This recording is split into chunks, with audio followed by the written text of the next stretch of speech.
There was a particular quality to Monday mornings at Ridgeway Finance that anyone who worked there could recognize instantly, a heaviness that settled over the building like fog, thick and suffocating. It wasn't the kind of Monday dread that afflicts most offices, that universal resistance to the week beginning again. No, this was something more specific, more cultivated. Ridgeway Finance had a culture, and that culture could be summarized in a single word: silence. The headquarters occupied floors 6 through 12 of a steel and glass tower in the financial district, one of those anonymous buildings that reflected the sky so perfectly you could walk past it 100 times and never quite remember what it looked like. Inside, the aesthetic was all muted grays and whites, recessed lighting that never seemed quite bright enough, and carpeting so thick it swallowed the sound of footsteps. The overall effect was something between a high-end funeral home and a very expensive waiting room where you weren't quite sure what you were waiting for. People who worked at Ridgeway Finance didn't chat by the coffee machine. They didn't gather in break rooms to discuss their weekends or complain about traffic. They moved through the halls like chess pieces, purposeful, silent, always aware they were being observed. The company had been founded 43 years earlier by Martin Ridgway, a man whose philosophy of business could be distilled to: numbers don't need conversation. Results speak louder than voices.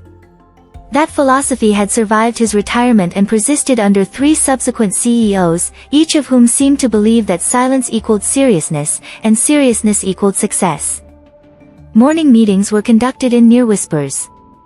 Conference calls were exercises in extreme formality. Even the elevator rides, those unavoidable moments of forced proximity, had become rituals of determined non-interaction.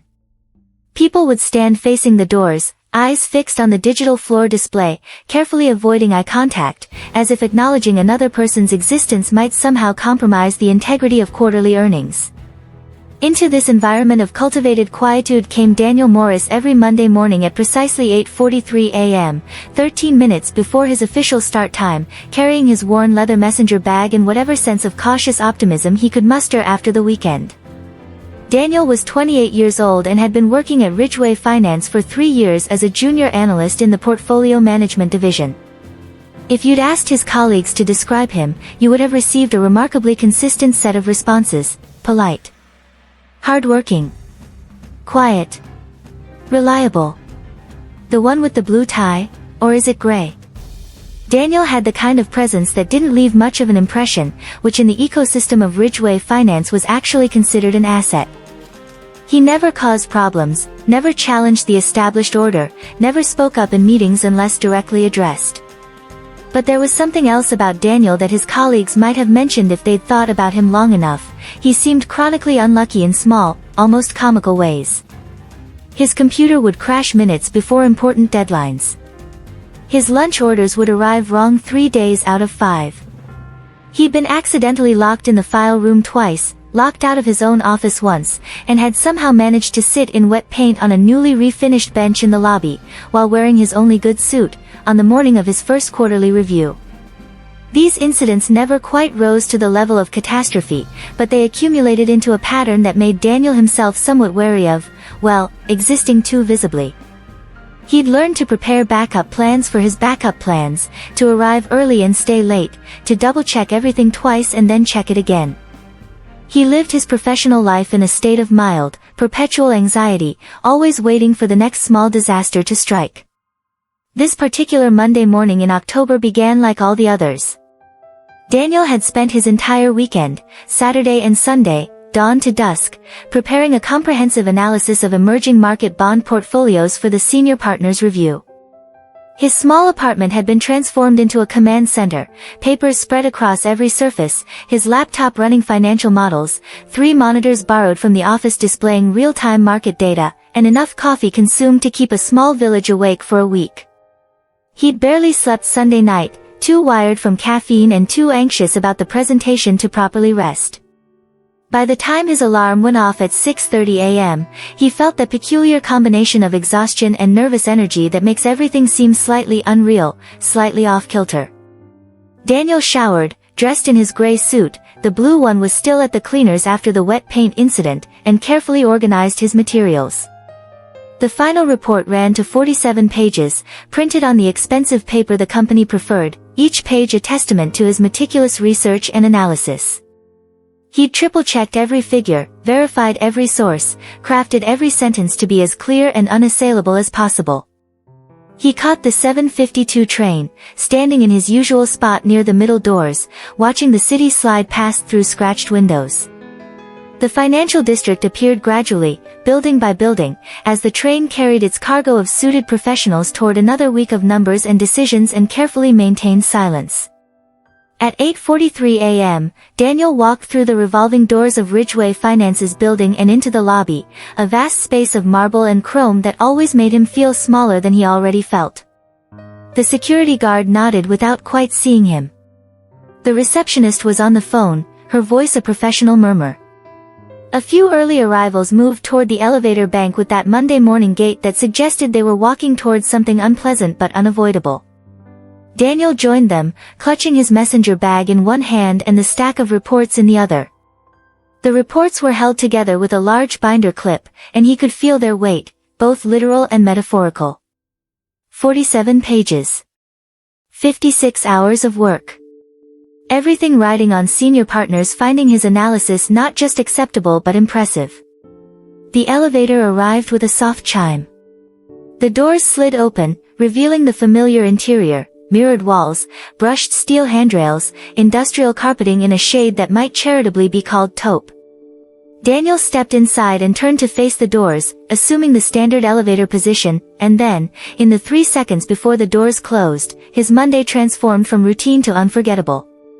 3 more people rushed in, squeezing into the elevator just as the doors began to slide shut. First came Ms. Patricia Patterson, Daniel's team leader, a woman in her early 50s with steel gray hair styled in a severe bob and an expression that suggested she'd been disappointed by humanity in general and junior analysts in particular. She wore her usual uniform of dark skirt suit and pearls, and she carried a tablet that she studied with such intensity you'd think it contained state secrets. Right behind her came Kayla Chen, a new intern who'd started just 2 weeks ago. She was young, maybe 22, with bright eyes that still held the optimism of someone who hadn't yet learned that Ridgeway Finance was where enthusiasm went to die. She clutched her coffee like a life preserver and looked slightly overwhelmed by everything, which was a reasonable response to her first weeks at the company. And finally, squeezing in just as the doors were closing, came Mr. Harold Grayson, the company's HR director and quite possibly the most humorless human being Daniel had ever encountered. Mr. Grayson was a tall, thin man in his 60s who dressed exclusively in black suits and wore glasses with frames so severe they looked like they might cut you if you stood too close. He'd worked at Ridgeway Finance for 28 years and seemed to view his role not as supporting employees but as defending the company from the inherent unprofessionalism of the people who worked there. The 4 of them stood in the elevator in a configuration that maximized personal space while minimizing any possibility of accidental eye contact. Ms. Patterson stared at her tablet. Kayla studied her coffee cup. Mr. Grayson fixed his gaze on the digital floor display with such intensity you'd think he could force the elevator to move faster through sheer willpower. And Daniel stood holding his reports, trying to make himself as small and unnoticeable as possible. The doors closed with a soft pneumatic sigh. The elevator began to rise. And in that moment, Daniel's phone, tucked safely in his jacket pocket, began to vibrate. The incident. The elevator moved smoothly upward, passing the 2nd floor, the 3rd floor, the 4th floor. Daniel felt his phone buzzing against his chest, probably an email, he thought, or maybe a calendar reminder about this morning's meeting. He'd check it when he got to his desk. No need to pull it out now, not with Ms. Patterson and Mr. Grayson in such close proximity. The unwritten rules of Ridgeway Finance elevators were clear: no phones, no conversations, no acknowledgement of shared humanity. The elevator passed between the 4th and 5th floors. And then, without warning, the silence was shattered. A burst of laughter exploded through the small metal box, loud, uncontrollable, hysterical laughter that seemed to come from everywhere at once. It wasn't a polite chuckle or a suppressed giggle. It was full-throated, tears streaming, gasping for breath laughter that bounced off the mirrored walls and amplified in the confined space until it seemed to physically press against them. Ms. Patterson's head snapped up from her tablet. Kayla's eyes went wide, coffee cup frozen halfway to her lips. Mr. Grayson's entire body stiffened as if he'd been electrocuted. And Daniel.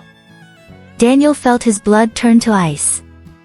The laughter continued, rising and falling in waves, completely unrestrained and utterly inappropriate for 8:44 a.m. in the elevator of Ridgeway Finance. It was the laugh of someone who just heard the funniest joke of their life, someone completely uninhibited by social convention or professional decorum. It was chaotic, joyful, and absolutely horrifying in this context. Ms. Patterson turned slowly, her eyes scanning the elevator's occupants with the precision of a security camera.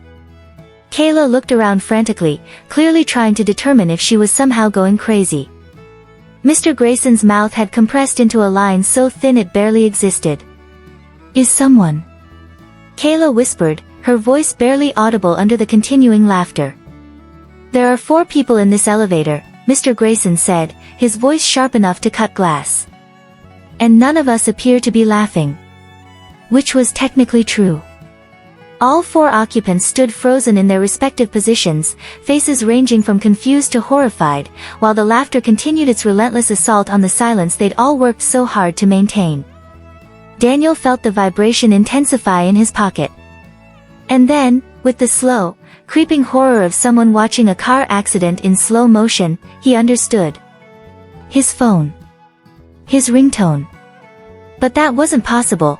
His ringtone was a standard chime, something quiet and professional that he'd specifically chosen to be as unobtrusive as possible. Except, he suddenly remembered. Yesterday afternoon. His nephew Tommy. 5 years old and convinced that technology existed primarily for his entertainment. Daniel had been visiting his sister, and at some point, Tommy had gotten hold of his phone while Daniel was helping with dinner. He'd asked to play with Uncle Danny's phone, and Daniel, distracted by his sister's questions about work and the smell of burning vegetables, had absently agreed. The laughter seemed to be getting louder, if that was possible. It now included variations, sometimes high-pitched, sometimes breathless, sometimes breaking into what could only be described as maniacal cackling.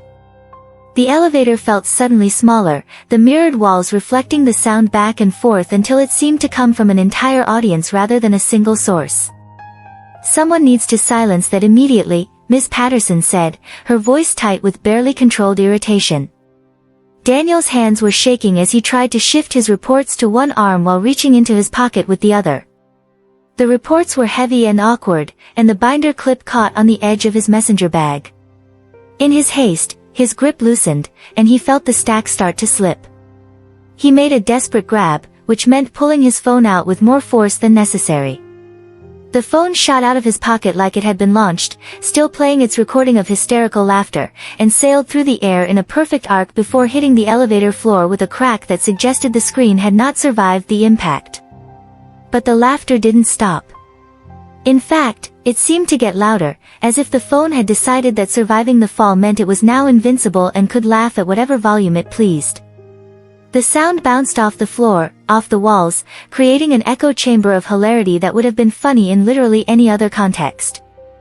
Daniel lunged for the phone, his reports finally giving up their fight against gravity and cascading to the floor in a paper waterfall. 47 pages of carefully organized analysis scattered across the taupe carpet, sliding under people's feet, some pages catching on the edge of Ms. Patterson's perfectly polished shoes. "Mr. Morris," she said, her voice containing enough frost to trigger an ice age, "what exactly is happening?" Daniel grabbed his phone, his fingers fumbling across the screen, which was indeed cracked, a spider web of damage spreading from the corner, trying to silence it. But the touch screen wasn't responding. He pressed the volume button. Nothing. He tried to power it off. The button stuck. The laughter continued, and now he could hear what he'd been dreading, the actual content of his nephew's recording. He. Ha ha ha. Uncle Danny. Uncle Danny, you're so silly. You're a silly potato. A big silly potato. Silence fell in the elevator, the kind of silence that's actually louder than sound, the silence of 4 people processing something so absurd that their brains temporarily shut down trying to make sense of it. Then the recording continued, "Potatoes can't talk. But you're talking. So you're not a real potato. You're a pretend potato. The silliest pretend potato. The elevator, as if sensing that this moment needed something more to truly cement itself in the annals of workplace disasters, chose that exact second to jolt violently. The lights flickered. There was a grinding sound from above, like giant gears trying to remember what they were supposed to do. And then, with a lurch that sent everyone grabbing for the handrails, the elevator stopped moving. Complete mechanical stop. Between floors. The digital display flickered between 5 and 6, unable to commit to either. And through it all, Tommy's recorded voice continued, "Silly potato. Silly, silly, silly potato. He he he." Kayla let out a sound that might have been a laugh or might have been a whimper, it was hard to tell. Ms. Patterson's face had gone through several colors and settled on an alarming shade of red. Mr. Grayson reached over with the calm of someone who'd been preparing for this exact scenario his entire life and pressed the emergency button. A crackling intercom voice responded, "Emergency services. What's your situation?" "We're stuck," Mr. Grayson said with impressive composure, given that a 5-year-old was still screaming about potatoes at full volume in the background. "Elevator between floors 5 and 6. Copy that. Maintenance is on the way. Should be about 15 minutes. 15 minutes. In an elevator. The 4 of them." With Tommy's laughter playing on loop because Daniel's phone, despite his desperate attempts to silence it, had apparently decided that this was its moment to shine. "Mr. Morris," Mr. Grayson said, turning to face Daniel with the expression of someone who's just discovered a particularly disappointing insect, "I believe an explanation is in order." Daniel opened his mouth, but before he could speak, Tommy's voice filled the gap, "Uncle Danny is the best. But also the silliest. He makes funny faces. Like this." There was a pause where Daniel remembered Tommy had made an exaggerated silly face at the camera. "Can you see my face? It's so funny." "My nephew," Daniel managed to say, his voice barely above a whisper. Yesterday, he changed my ringtone. I didn't realize. I'm so sorry. I'm trying to." He jabbed at the phone again, but the cracked screen was completely unresponsive.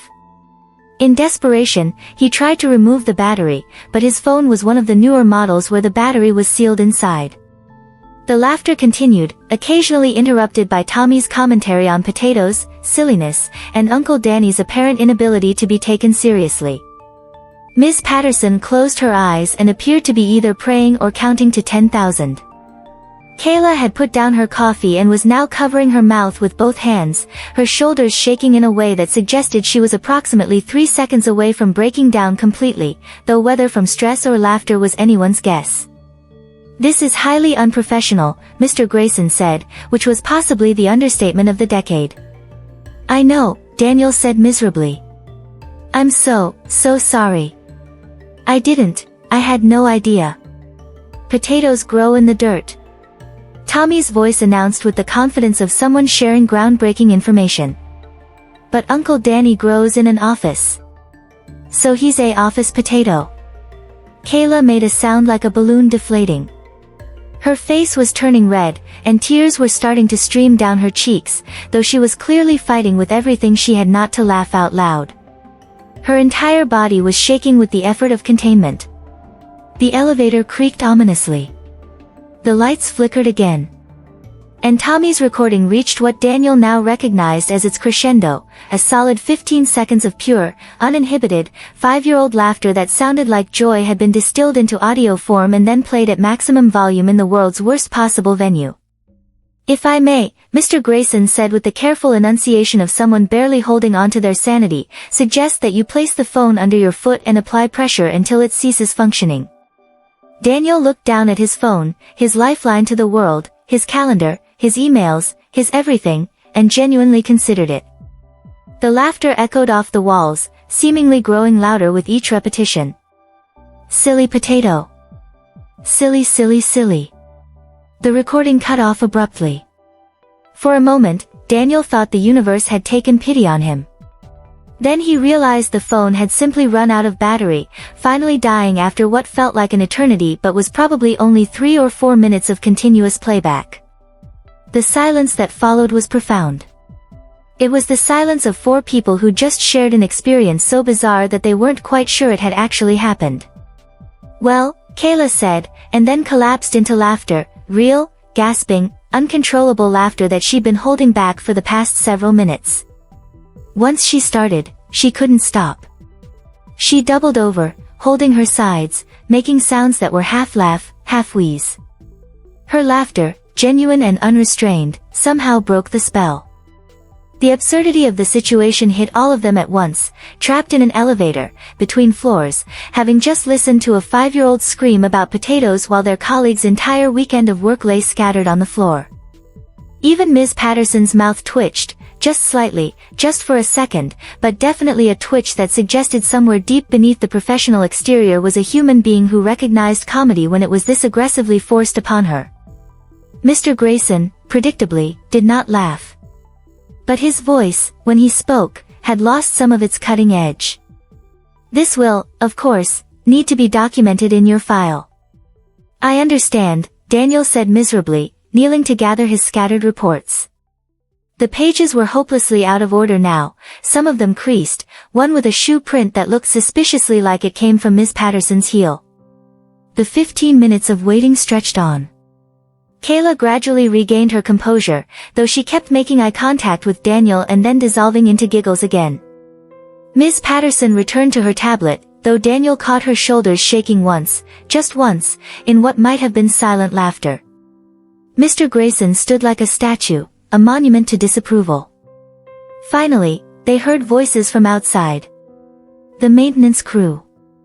There was banging, some mechanical whirring, and then the elevator lurched upward and the doors slid open to reveal the 6th floor, and what appeared to be approximately half the company's employees gathered in the hallway, all of them looking curious and concerned and, in some cases, amused.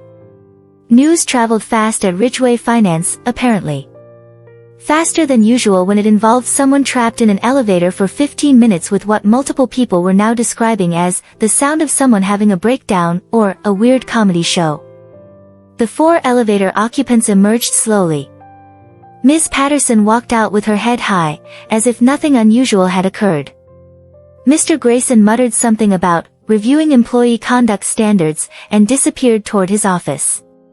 Kayla stumbled out, still occasionally giggling, and was immediately surrounded by curious interns wanting to know what happened. And Daniel. Daniel shuffled out holding his dead phone, his messenger bag, and a hopelessly disorganized stack of reports, wishing sincerely that the ground would open up and swallow him whole. The aftermath. The rest of Monday passed in a blur of mortification. Daniel reorganized his reports at his desk, printed a new cover page to replace the one with the shoe print, and tried to focus on the actual content of his analysis rather than the memory of Tommy screaming, "Silly potato," while his colleagues slowly lost their minds. The presentation to the senior partners went adequately. They approved his recommendations, made a few notes for revision, and sent him on his way. None of them mentioned the elevator incident, though Daniel was fairly certain they'd heard about it. News like that didn't stay contained in a company this size. By Tuesday, Daniel had convinced himself that people would forget. That the incident would fade into company lore and eventually disappear. These things happened, right? Embarrassing moments that felt catastrophic but ultimately meant nothing? He was wrong. Tuesday afternoon, Daniel received an email from the CEO's office. "Mr. Morris, please stop by when you have a moment. Sandra Kelly, Executive Assistant to CEO." Daniel's first thought was that he was being fired. The elevator incident had somehow violated multiple company policies he didn't know existed, and now his already cursed career at Ridgeway Finance was coming to an ignominious end. He walked to the 12th floor with the grim determination of someone heading to their own execution. The executive suite was even quieter than the rest of the building, with actual artwork on the walls and furniture that looked like it cost more than Daniel's annual salary. Sandra Kelly greeted him with a professional smile. "Mr. Morris. Mr. Chen will see you now." Derek Chen, the CEO of Ridgeway Finance, was a man in his late 50s with silver hair and an expression that usually suggested he was calculating compound interest in his head. He looked up when Daniel entered and, to Daniel's surprise, smiled. "Daniel Morris. Have a seat." Daniel sat, gripping the arms of the chair like they might save him from drowning. "I heard you had quite the Monday morning," Mr. Chin said. "Sir, I can explain." Mr. Chin held up a hand. "I heard the whole story. Elevator stuck. Phone malfunction. Something about potatoes. Daniel wanted to die. My nephew, sir. He's 5. He changed my ringtone without my knowledge. It was completely unprofessional and inappropriate, and I take full responsibility." "Daniel," Mr. Chin interrupted gently, "do you know what happened yesterday afternoon after your elevator incident?" Daniel shook his head. "People talked. Not about quarterly reports or portfolio performance or client deliverables. They talked about your nephew and the ridiculous ringtone and Kayla laughing so hard she couldn't breathe. They shared stories about their own embarrassing moments. The break room was full, actually full, of people having conversations, making connections, laughing together." Daniel wasn't sure where this was going. Mr. Chin leaned back in his chair. "Ridgeway Finance has a culture problem. We're successful, yes. Profitable, absolutely. But we've created an environment where people are afraid to be human. Where silence is valued over connection. Where everyone's so worried about appearing professional that they've forgotten how to actually work together as people." He paused, studying Daniel.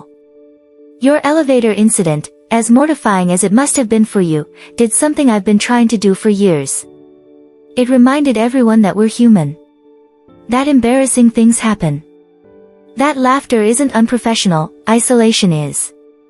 Daniel processed this slowly. "So, I'm not being fired?" Mr. Chin laughed, an actual, genuine laugh that Daniel had never heard from him before.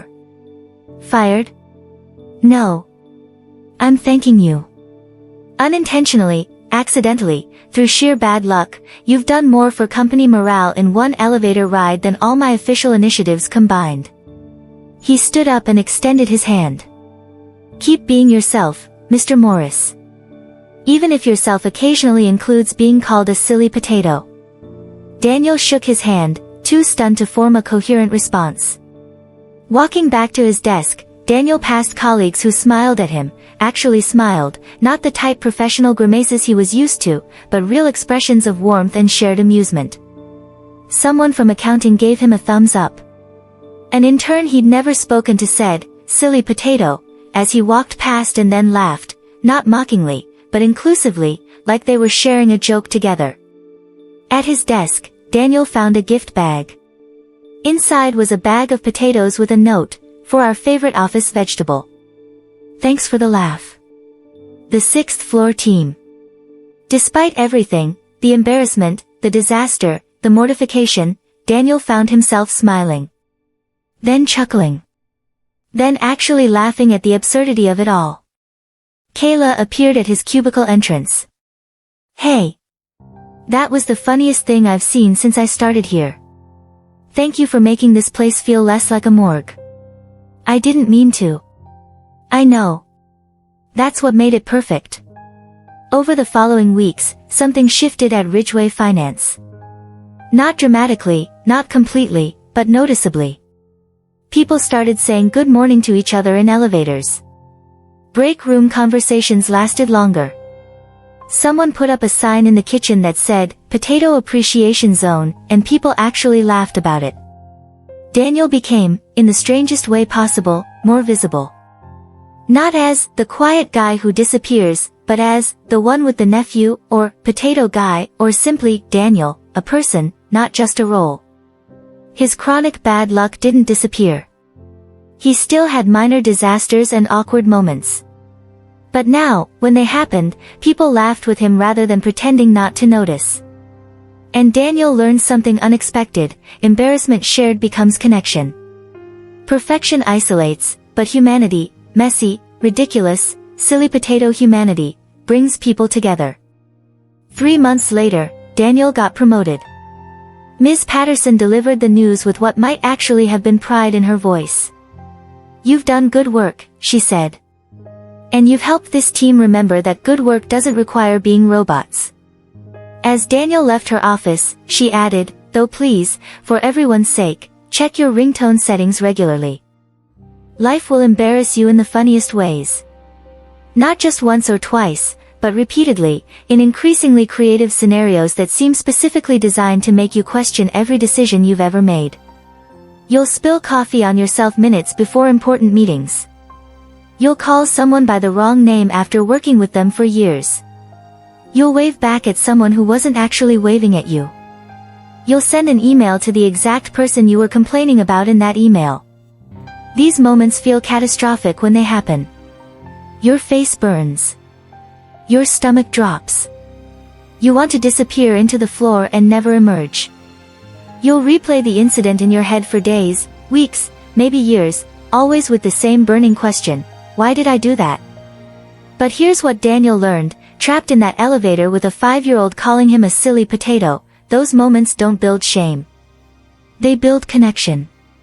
Because everyone, and I mean everyone, has their own elevator incident. Their own mortifying story. Their own moment when the universe looked at them and said, "Let's see how you handle this particular flavor of absurdity." The people who witnessed Daniel's disaster didn't judge him. They empathized. They related. They saw themselves in his mortification and felt a little less alone in their own awkwardness. Perfection isolates. Flawlessness creates distance. When you present yourself as someone who never stumbles, never embarrasses themselves, never has a nephew ruin their ringtone, you're building walls instead of bridges. But vulnerability? Shared laughter at life's absurdities? That creates the connections we actually crave. So next time you find yourself in your own version of the elevator incident, and you will, trust me, you absolutely will, remember, laugh. Breathe. Move on. Don't let shame turn a funny moment into a trauma. Don't let embarrassment convince you to become smaller, quieter, less visible. Share the story. Laugh about it. Let other people laugh with you, not at you. Because those moments of shared absurdity, those times when everyone remembers they're human and fallible and occasionally ridiculous, those are the moments that actually matter. Those are the moments that transform isolated individuals into communities. That turn coworkers into colleagues. That remind us all that perfection isn't the goal, connection is. So be brave enough to be embarrassed. Be human enough to laugh at yourself. Be generous enough to let others laugh with you. Life's too short to spend it pretending you're not occasionally a silly potato. Be StoryWise.